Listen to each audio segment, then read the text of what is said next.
اشرف علی سید حسین جو 40 گاؤں مہاراشٹرا کے ہیں، جو جلگاؤں سے کلیان جا رہے تھے، تو ان کے پاس ٹرین میں جب کوئی سفر کرتے ہیں تو کھانا رکھ کے جاتے ہیں. وہاں پر بلوائیوں نے، ماپ نے اس ضعیف کو 70 سال سے زیادہ ان کی عمر ہے، ان سے پوچھا کہ بتا تیرے اس ڈبوں میں کیا ہے؟ تو اشرف علی سید حسین صاحب نے کہا کہ اس میں بھینس کے گوشت کا سالن ہے. مہاراشٹرا میں بھینس کے کاٹنے پر پابندی نہیں ہے. تو ان کو مارا گیا، پیٹا گیا، خوب مارے ان کو. ویڈیو ریکارڈنگ کرتے ہیں مارنے کی مسلمانوں کی. یہ گروپ میں مارتے ہیں، 1 to 1 کبھی نہیں آتے حرامزادے. یہ پورے گروپ میں آتے ہیں. گروپ میں ایک ضعیف بوڑھے کو مارے ہیں. آپ بتائیے کہ تمہارا باپ بھی تو اس طرح کی عمر کا ہوگا ظالموں. تم نے 70 سال کے بوڑھے کو جو کہہ رہا ہے کہ بھائی بھینس کا گوشت ہے، وہ کلیان میں اترنا چاہتے تھے، ان کا اسٹیشن کلیان تھا، تو بولے نہیں اتر سکتے، اور ان کے جیب سے 2800 روپے بھی چھین لیے یہ تمام ظالم لوگ. موبائل فون چھین لیے اور دھمکی دی کہ اگر پولیس میں کمپلین کریں گے تو تمہاری جان لے لی جائے گی. ریلوے کی پولیس نے کہا کہ نہیں، سیٹ کا جھگڑا تھا. سیٹ کا جھگڑا نہیں تھا. اچھا آپ کو معلوم وہ جو مارنے والے کیوں جا رہے تھے کلیان کو؟ وہ جلگاؤں سے کلیان کیوں جا رہے تھے؟ وہ پولیس میں بھرتی کا ایگزام لکھنے جا رہے تھے. یہ پھر کل میری بات ہوئی اشرف علی سید صاحب سے. میں ان سے بات کیا فون کر کے، ہمارے مجلس کے ذمہ دار ان کے ساتھ گئے دوبارہ ریلوے اسٹیشن کو کمپلین کرانے کے لیے. بعد میں پھر جب ویڈیو عام ہو گیا، ان سے جو سلوک کیا گیا، تو حضرت ریلوے پولیس کو ذرا شرم آئی. پہلے تو بولے نہیں سیٹ کا جھگڑا ہے، خیر کیسز بک کرے. اس کے بعد 26 سالہ یہ چکی ددری ہریانہ میں ہے. 26 سال کے صابر مالک جو مغربی بنگال کے لیبر ہیں، ان کو ان ظالموں نے دکان پر بلایا. اور کیا بول کر بلایا؟ کیونکہ یہ صابر جو ہے یہ خالی پلاسٹک کے بوتل کا کاروبار کرتے. اور جیسا صابر ملک گیا، اس کو خوب مارنا شروع کر دیے کہ تو گوشت کھاتا ہے. اس کا ویڈیو ہے، دیکھ لو آپ. زمین پر، روڈ پر مار رہے ہیں لوگ. آ کر ہندو لوگ آ کے بولے کیا کر رہے تم، کیوں مار رہے اس کو؟ تو بولے ٹھیک ہے تمہارے سامنے نہیں مارتے. اس کو دوسری جگہ لے کر گئے. اتنا مارے کہ صابر ملک مر گیا اور 5 لوگوں کو گرفتار کیا گیا. اگست 25 کو شادھول ایک جگہ ہے مدھیہ پردیش میں، ایک دلت پریوار کے بچے کو ظالموں نے اس کو خوب مارا اور بولا کہ مرغا بن. اس کی توہین کی، ذلت کی. پھر اس کے بعد اتر پردیش میں ایک سماجوادی پارٹی کے نیتا ہیں، لیڈر ہے حاجی محمد رضا ان کا نام. یہ باخر گنج فتح پور کے رہنے والے. کیونکہ وہ فتح پور کی سیٹ پر بی جے پی ہار گئی، سماجوادی کا MP جیت گیا، تو حاجی محمد رضا مودی کے خلاف تقریر کر دیے. تو وہاں کی UP کی حکومت نے حاجی محمد رضا کی 3 سٹوری کی بلڈنگ کو ڈیمالش کر دیا کہ یہ غنڈہ ہے، مافیا ہے. پوری بلڈنگ کو ان کی توڑ دیے، کیونکہ سلطان پور سے BJP نہیں جیت پائی تھی. پھر UP بجنور میں ایک مسلم ٹیچر ہے عائشہ پروین، اس پر جھوٹا الزام لگایا گیا کہ یہ ہندو ہماری بیٹیوں کو تلک لگا کرانے نہیں دے رہی ہے. ہیڈ ماسٹر نہیں چاہتا تھا کہ عائشہ پروین اسکول میں رہے، تو اس پہ یہ الزام لگا دیا. تحقیقات کے بعد معلوم ہوا الزام جھوٹا ہے. مراد آباد میں ایک مسلمان بچے کو گلی کے لوگ خوب پیٹ دیے جو دودھ لانے گیا. کیوں پیٹے اس کو؟ نہیں یہ لڑکیوں کو چھیڑا. اس کا باپ بیچ میں آ کے بولا یہ کیمرہ لگے ہوئے چیک کر لو اگر میرا بیٹا ہے تو. نہیں، ہم بول دیے، خوب پیٹے.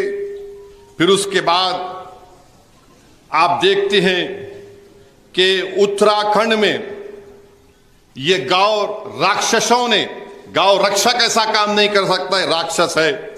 وہاں پر ایک بچہ ہے, وسیم اس کا نام ہے, اس کو پکڑ کر مارے اس کو.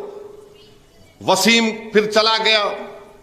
پھر اس کے بعد الزام اس کے ماں باپ یہ لگا رہے ہیں کہ حضرت پولیس نے وسیم کو کنویں میں ڈھکل دیا. ایک چھوٹا تالاب تھا. وسیم ایک باڈی بلڈر تھا, بہترین تیراک تھا. ان کے ماں باپ کہہ رہے ہیں کہ نہیں, اس کو تالاب میں جب پھینک دیا, وسیم تالاب سے نکل کر کنارے پہ آیا تو پولیس والے پھر مارے اس کو. چشمدید گواہ ہے. تو پولیس نے ان کو ڈرا دیا. بعد میں جب وسیم کی لاش نکلی تو وسیم کے پیروں کو رسیوں سے باندھ دیے. بندھی ہوئی رسی تھی, چہرے پر زخم تھے. اور پھر آگرہ کی جامع مسجد میں ایک صاحب پہنچ گئے, گوپال ان کا نام, کہ نہیں جامع مسجد کے نیچے مندر ہے, میں پوجا کروں گا. تو یہ پھر اس کے بعد آسام کے چیف منسٹر ہیں بی جے پی کے, انہوں نے کہہ دیا کہ لوور آسام کے لوگ اپر آسام میں نہیں جا سکتے. کیوں؟ آپ کی باپ کی جاگیر ہے آسام. بھارت کے سمویدھان میں آرٹیکل 19 کیا ہے؟ رائٹ ٹو پروفیشن ہے, میں کوئی بھی کاروبار کر سکتا. نہیں, چیف منسٹر وہ نہیں. اسمبلی میں بول رہے لوور آسام کے میاں مسلمان اپر آسام میں نہیں آنے دوں گا. جب لوگوں نے ایوان میں بتایا گیا کہ تم تو مکھیہ منتری ہو, تم تو بھارت کے آئین پر تم نے حلف لیا, بولے کچھ بھی نہیں, میں بول رہا ہوں نہیں آنا میاں مسلمان. پھر اتر وہیں پر آسام کے مکھیہ منتری نے کہا کہ آسام اور میگھالیہ کا بارڈر ہے قریب, تو میگھالیہ میں ایک یو ایس ٹی ایم مسلمان صاحب نے یونیورسٹی بنائی. تو آسام کا چیف منسٹر بولتا کہ وہ U S T M university جو مسلمان نے بنائی پہاڑوں کو کاٹ کے بنائی, اس لیے پانی آ رہا گوہاٹی میں. یہ کہہ رہے ہیں. اور پھر آسام کے مکھیہ منتری بولتے ہیں کہ آسام میں ترکاری کی قیمت بڑھ گئی, یہ میاں مسلمان ذمہ دار. ان کا ایک منسٹر ہے جو لوور آسام سے مسلمان لیبر کو لے کر گیا, 15 لاکھ بقایا تھا تو خوب پیٹے, اس کا ویڈیو بنائے, اتنا مارے ان لوگوں کو. پولیس سے فائر ہوا, کسی کو نہیں پکڑ سکے. پھر مدھیہ پردیش میں حاجی شہزاد علی, حاجی شہزاد علی کانگریس کے لیڈر ہیں. 20,000 اسکوائر فٹ کا نیا گھر, گھر میں ابھی سامان گیا, خالی منتقل ہونے والے تھے. انہوں نے ان تمام ذمہ داروں نے, مدھیہ پردیش میں چھترپور ایک علاقہ ہے, حاجی شہزاد علی ذمہ دار ہے وہاں پہ مسلمانوں کا. انہوں نے جا کر ایس ڈی ایم, جس کو ہم آر ڈی او کہتی ہیں, ڈپٹی کمشنر, پولیس کے اداروں پر جا کر میجر دیا کہ بھائی وہ جو ملون جس نے ہمارے نبی محمد مصطفیٰ صلی اللہ علیہ وسلم کے شان میں گستاخی کرنے کی کوشش کی, اس کو گرفتار کیا جائے. پتھراؤ ہوا. ارے جس کو ایس ڈی ایم پکڑ کے بول رہا میاں رکاؤ, شہزاد علی رکاؤ, وہ رکانے کی کوشش کی, ان کو بھی پتھر لگے.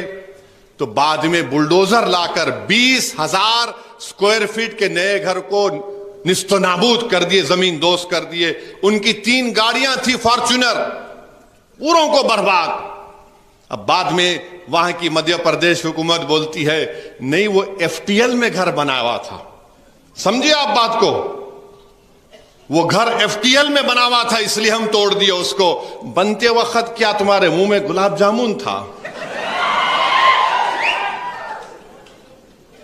یا تم کو تمہاری اماں کا چہرہ نظر آ رہا تھا اس میں؟ 20,000 اسکوائر فٹ کا گھر بن کے سامان نہیں, ایف ٹی ایل کا ایریا تھا, آپ نے اس کو. مگر میں سلام کرتا ہوں حاجی شہزاد علی جو آج اس جگہ پر نہیں ہے, مگر حاجی شہزاد علی نے بیان دیا کہ میں اللہ کے رسول صلی اللہ علیہ وسلم کے ناموس رسالت کے لیے میں احتجاج کیا. ایک ایسا گھر نہیں, میں ایسے ہزاروں گھر کو آقا پہ قربان کرتا ہوں. مگر یہ ظلم ہو رہا ہے میرے بھائی, یہ ظلم ہو رہا ہے. اب اس کو سامنے رکھو آپ. CAA قانون کو سامنے رکھو, UAPA کے قانون کو سامنے رکھو, ٹرپل طلاق کے قانون کو سامنے رکھو. یہ جو آئے دن ظلم کیا جاتا ہے, اخلاق سے لے کے پیلو خان سے لے کے وسیم تک, داڑھی کاٹی گئی تھی اتر پردیش میں ایک شخص کی, تو اب ہم دیکھ رہے ہیں کہ اشرف علی سید کو پیٹا گیا. اب یہ وفق کا قانون لے کر آئے. اب آپ خود اندازہ لگائیے کہ مودی کیا کرنا چاہتے ہیں بھارت کے مسلمانوں سے. میں ہمیشہ کہہ رہا ہوں, لوگ میری بات کو جذباتی کہہ کر اڑا دیتے ہیں. یاد رکھو, ہٹلر نے بھی یہودیوں کا خاتمہ اسی طرح سے کیا تھا. پہلے ان کو مارو, ان کے گھر چھینو, ان کے گھر کو توڑ دو کہ تمہارے پاس کاغذات نہیں ہیں. ہٹلر کی تاریخ پڑھو تم. جب وہ یہودی لوگ تعلیمی ادارے بناتے تو ہٹلر بولتا تم نے یہاں پر زمین پر گورنمنٹ کی بنایا, ہم اس کو توڑتے ہیں بلڈوزر سے. یہودیوں کی زندگی کو تنگ کر دیا گیا تھا جرمنی میں, ان کے گھروں پر نشان لگا دیے گئے تھے. اور اس کے بعد کیا ہوا, 60 لاکھ یہودیوں کو ہٹلر نے گیس کے چیمبر میں ڈال دیا. تو جو تاریخ جرمنی اس وقت کے جرمنی میں دہرائی گئی تھی یہودیوں سے, آج ہمارے وطن عزیز میں مسلمانوں سے دہرائی جا رہی.